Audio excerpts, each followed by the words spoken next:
ஆதலால் இக்காலத்து பாடுகள் இனி நம்மிடத்தில் வெளிப்படும் மகிமைக்கு ஒப்பிடத்தக்கவைகள் அல்லவென்று எண்ணுகிறேன். ரோமர் 8:18. ஆம் நண்பர்களே, நாம் இந்த உலகத்தில் கிறிஸ்துவுக்காக எல்லாவற்றையும் அற்பமும் குப்பையுமாக எண்ணி உலக ஆசை, செல்வம், பெருமை, பதவி, பணம் எல்லாம் விட்டு கிறிஸ்துவுக்காக நல்ல போர் சேவகனாக கஷ்டங்களை சகிக்க அழைக்கப்பட்டிருக்கலாம். அதன் நிமித்தம் நாம் பாடுகள் அனுபவித்து புறமார்க்கத்தார் மத்தியில் பரிகாச சின்னமாய் நெருக்கத்தின் வழியில் கடந்து சென்றாலும் நமக்கு ஒரு மிகப்பெரிய செல்வம், நம்பிக்கை நம்மிடம் உண்டு. நாம் இம்மைக்குரியவர்கள் அல்ல, மகிமைக்குரியவர்கள். ஆம் ஃப்ரெண்ட்ஸ், நாம் பூமிக்குரியவர்கள் அல்ல, பரலோகத்துக்குரியவர்கள். ஆதலால் நமக்கு தேவன் வைத்திருக்கிற பரலோக மகிமையோடு ஒப்பிடும்போது நாம் பூமியில் படும் பாடுகள், பரியாசங்கள் ஒன்றுமில்லை.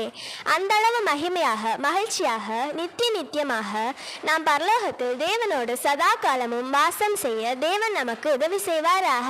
ஆமேன்.